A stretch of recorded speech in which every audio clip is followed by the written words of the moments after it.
Olá pessoal, sejam bem-vindos a mais um Espaço Heráclito.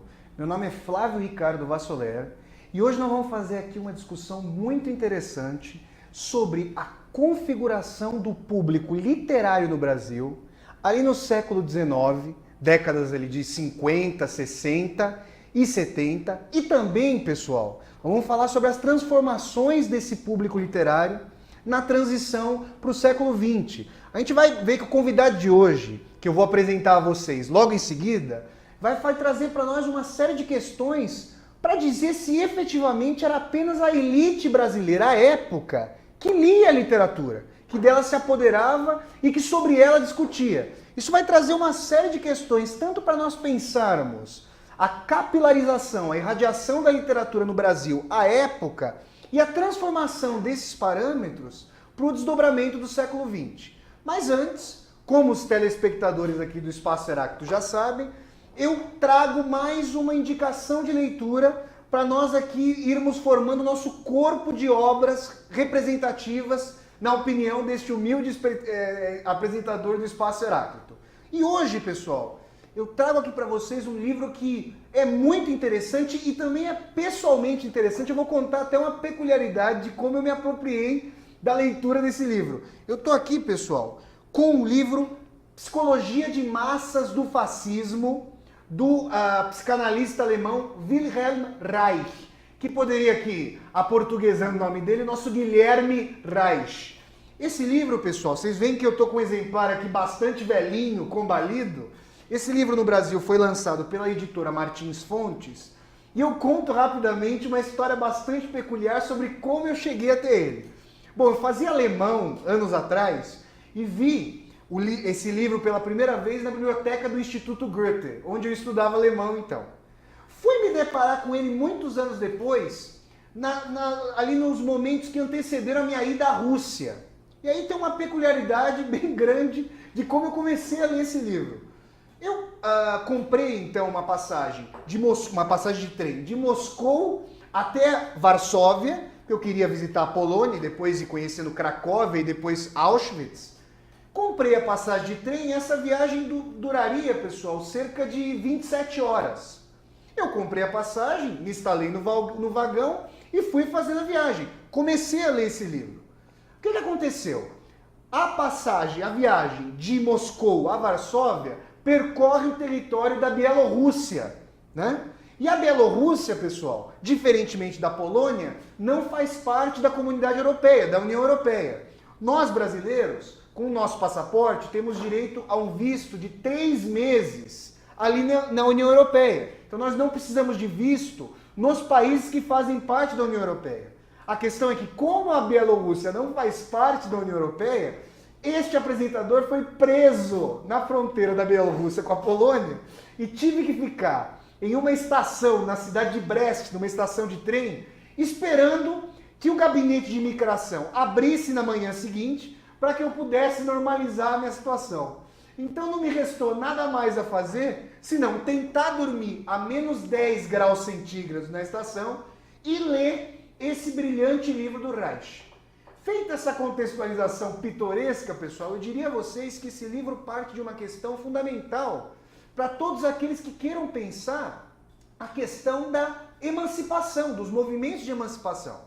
Porque vejam só, o Reich constata que o grosso da camada trabalhadora apoiou, ao invés de dar suporte ao Partido Comunista, deu efetivo suporte ao Partido Nazista, ao Partido Nacional Socialista dos Trabalhadores Alemães, que chegou ao poder em janeiro de 1933 na Alemanha por meio de uma votação democrática. O Reich quer entender como é que essa camada que tinha total interesse em movimentos de emancipação, em partidos que teriam, né, interesse em partidos de contestação, em partidos de esquerda, como essa camada teria dado apoio a um partido tão reacionário quanto o Partido Nazista. O Reich vai fazer todo esse estudo e vai mostrar que, diferentemente das tendências mais mecanicistas, mais economicistas, de um espectro político que considera que cada um vota de acordo com os interesses da sua classe, ou para utilizar um linguajar mais específico do marxismo de determinado momento, de acordo com os interesses da sua consciência de classe. O Reich vai mostrar, pegando exemplos dessa psicologia enraizada de massas, dessa psicologia calcada em algo para muito além dos ideais do iluminismo, para algo que remonta às estruturas do patriarcado, às estruturas contraditórias do patriarcalismo e da lógica de submissão, que esses fatores foram negligenciados pelos partidos de progressão, pelos partidos de esquerda.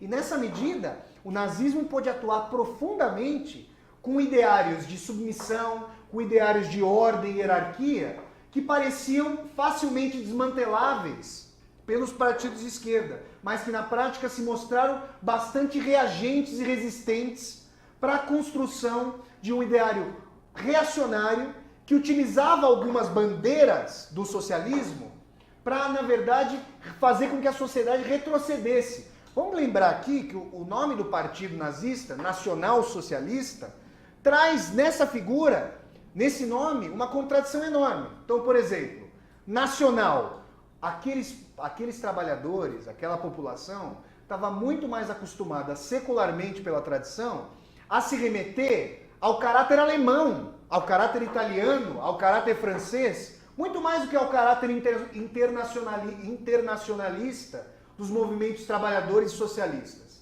Isso foi muito bem aproveitado. Por outro lado, não devemos nos esquecer de que a crise de 29 trouxe ali uma premência econômica que deu vazão a que muitos partidos comunistas fossem alçados. Mas o Hitler soube se apropriar dessa contradição, que quer um benefício propriamente econômico, mas que tenta achar um inimigo comum, ou seja, o estigma do judeu. E esse estigma do judeu ele pode ser transfigurado em uma série de inimigos comuns. Toda essa psicologia social vai ser analisada pelo Reich nesse livro brilhante. E eu vou ler aqui alguns trechos aqui para vocês, para tentá-los estimular a leitura da obra do Reich. Vamos lá. Ele vai falar aqui, pessoal, da relação que o Hitler tinha com as massas nos seus comícios. Isso é famoso, né? O Hitler sempre latindo ali nos comícios e trazendo uma relação extremamente contraditória com as massas. E ele vai fazer uma breve análise disso. Abro aspas aqui para o nosso querido Reich. Os discursos nos comícios nacional-socialistas distinguiam-se pela habilidade em manejar as emoções dos indivíduos nas massas e de evitar ao máximo uma argumentação objetiva. Eu faço um parênteses e digo que o Hitler, por exemplo, chegou a dizer no Mein Kampf, no Minha Luta, que as massas deveriam ser tratadas como mulheres dentro de uma tradição patriarcal. Na medida em que as massas, quando conformadas por indivíduos que perdem a sua identidade ali no todo, não têm uma reação propriamente racional, mais afeita àquilo que se considera como sendo a esfera masculina em termos de história. Então ele sabia manejar empiricamente essa relação emocional das massas com seu caráter feminino. Hitler acentuou em várias passagens de sua obra Mein Kampf que a tática certa em psicologia de massas consistia em prescindir da argumentação, apontando às massas apenas o grandioso objetivo final. E o Hitler chegou a dizer, pessoal, que se não houvesse o judeu, eu abro aspas nisso, teria sido necessário inventá-lo.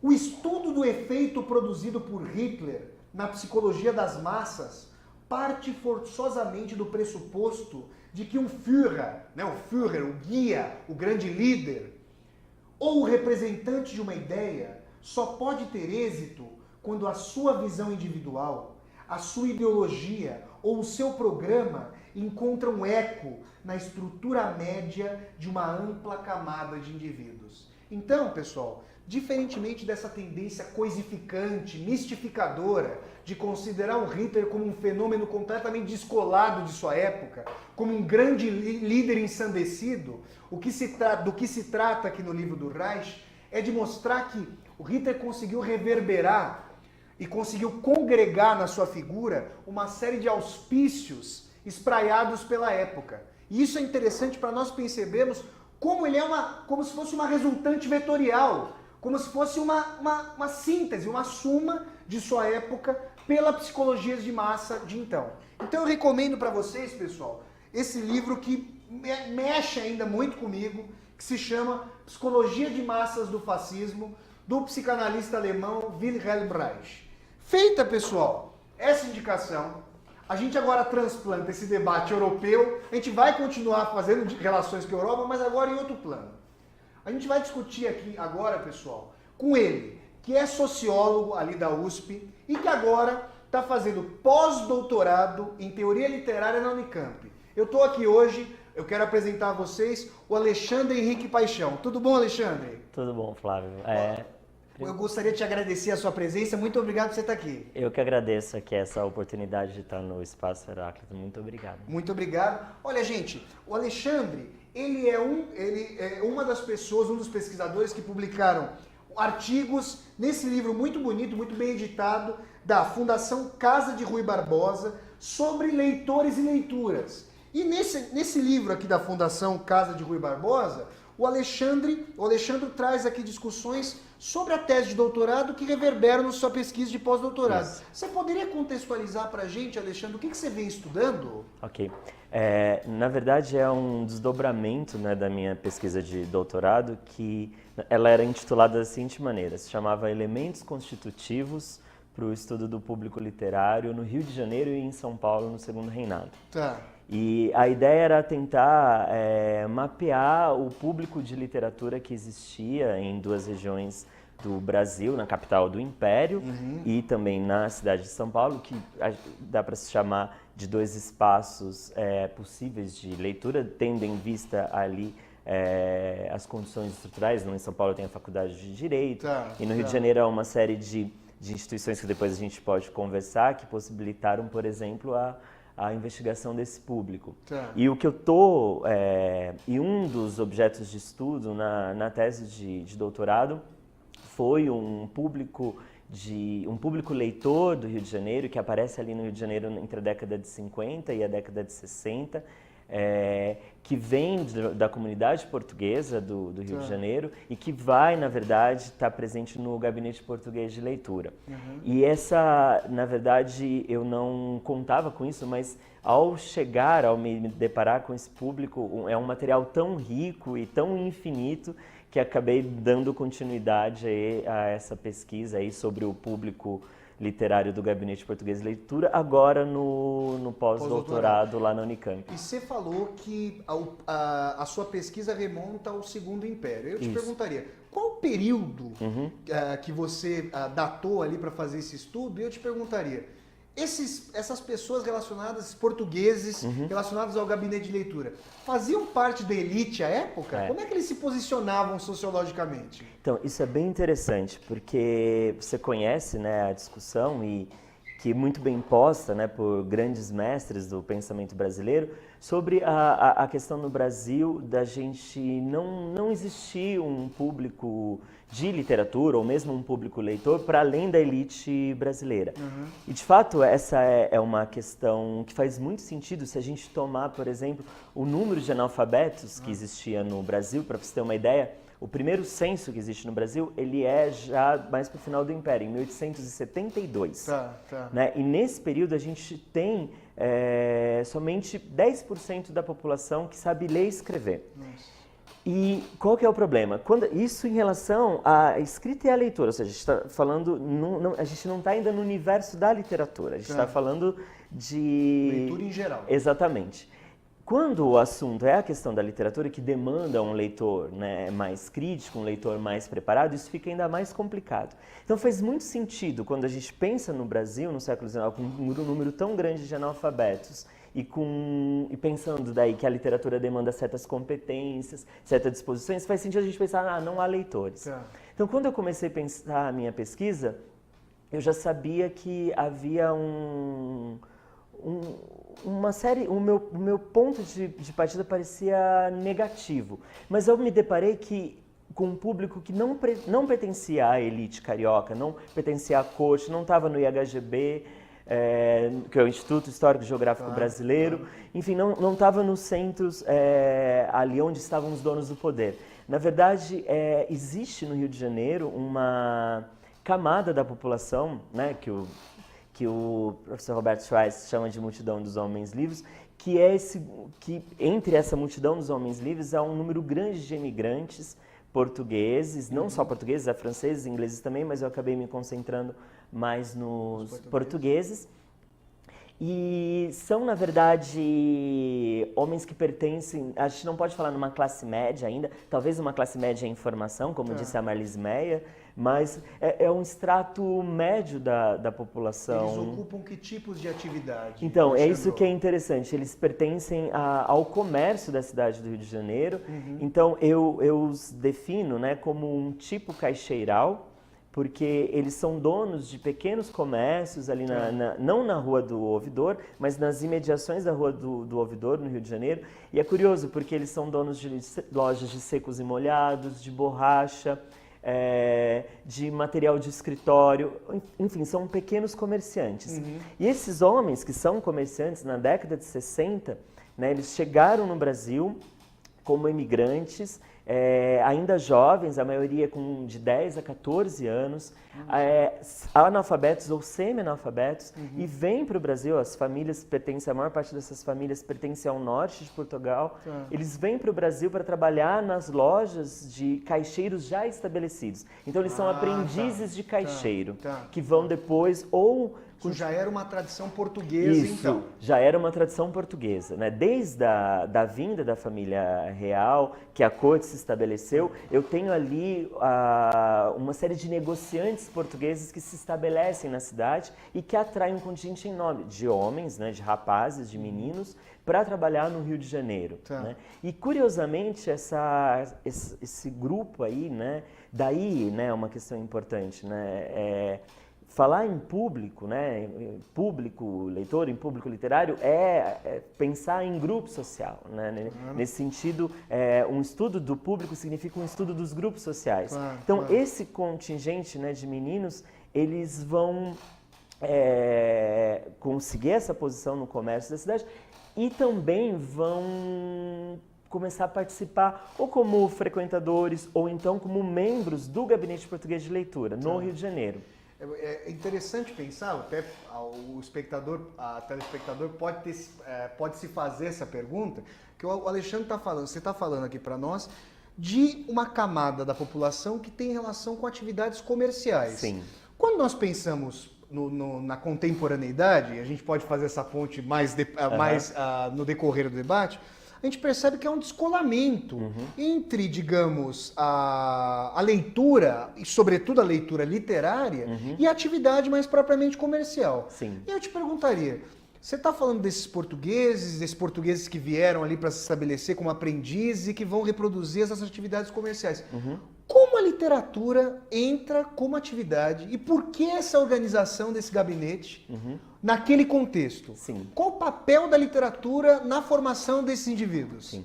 Essa pergunta ela é muito boa, na verdade, e acho que dá para a gente aqui esboçar. Né? Ela exige uma série de desdobramentos, mas uma coisa bastante interessante no Brasil, né? O Gabinete Português de Leitura, ele foi fundado em 1836, também por um grupo de imigrantes portugueses. Mas esse grupo é um pouco mais, é um grupo seleto, né, de homens que são profissionais liberais, a maior parte advogados, que emigraram também para o Brasil. E eles resolvem se reunir no Rio de Janeiro e formar esse espaço chamado Gabinete Português de Leitura. O que é interessante nesse espaço, não são homens que pertencem à corte, né? Eles têm alguma distinção, têm alguns bens de propriedade, mas eles não pertencem à corte portuguesa, carioca. E o que vai acontecer? De 36 até 1850, que é onde eu começo a minha pesquisa no gabinete, muda, né, esse perfil. Então, em 36, há um interesse muito forte em formar um espaço de sociabilidade e de literatura, onde esses homens que são profissionais liberais interessados em não só nas questões mais liberais, mas também em arte, vão começar a se reunir. Mas eu não tenho ali uma biblioteca formada. Mas ao longo das décadas, né, esse grupo ele vai adquirindo características de um grupo interessado na literatura, ou melhor, na palavra impressa, né? Isso é bem interessante, né? Inclusive, se a gente pensar naquilo que diz o Benedict Anderson, ele diz que um dos elementos que fundam o nacionalismo é a língua impressa. E é curioso como a nossa língua impressa, né? Como a nossa literatura nacional vai ser bastante... A circulação, né, da literatura no Brasil no século XIX vai ser muito devedora desses grupos de imigrantes.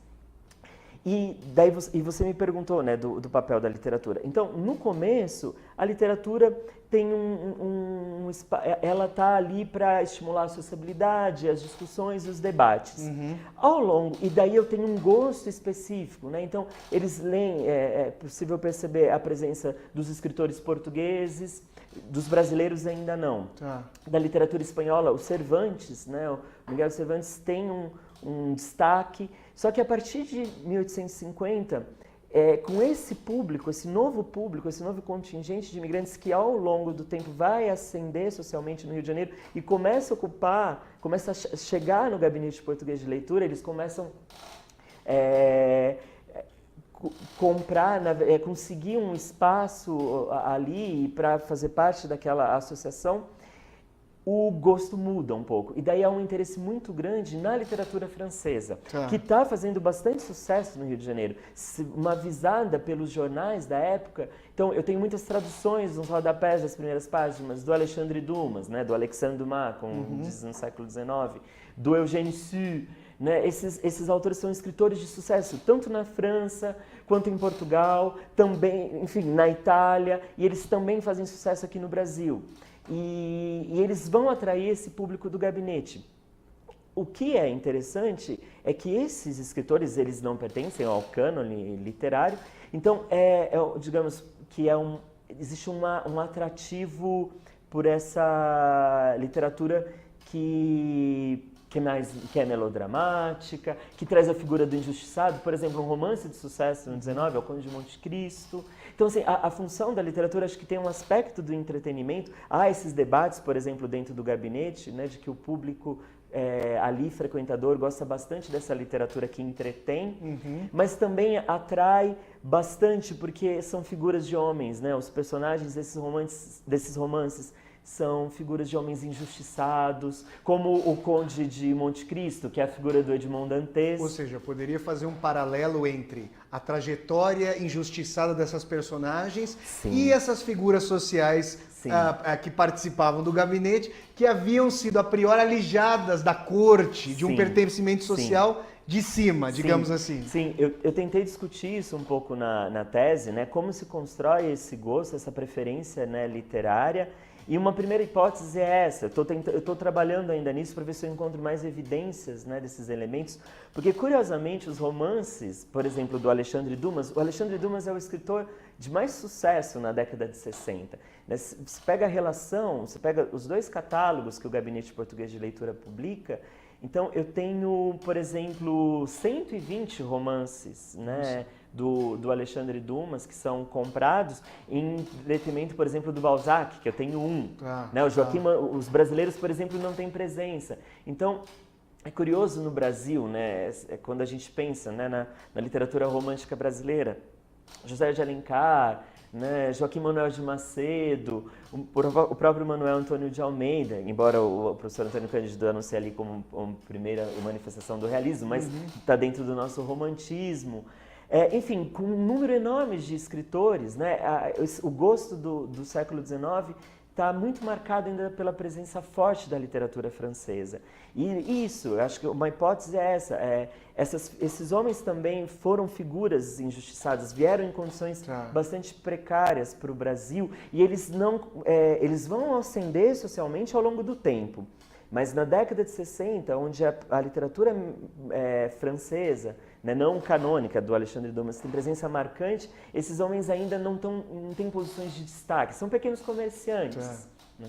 Olha, pessoal, eu pedi a palavra aqui para o Alexandre, a gente vai fazer um intervalo agora, mas eu deixo uma questão para o Alexandre e para vocês, sobre a qual a gente vai falar no segundo bloco, que ele vem fazendo uma relação de uma temática das obras com a posição de classe desses frequentadores do Gabinete Português de Leitura. E eu vou trazer a questão, no início agora, deixo essa questão no final desse nosso primeiro bloco e venho com ela no começo do segundo, se haveria algum tipo de instrumentalidade social para os frequentadores desse gabinete, se eles gostariam de usar a literatura como signo de distinção para tentar almejar certas posições melhores na configuração social do Brasil à época. Fica essa questão aqui, a gente volta já já com o Espaço Heráclito para discutir com Alexandre Paixão essa e outras questões. Então até já já.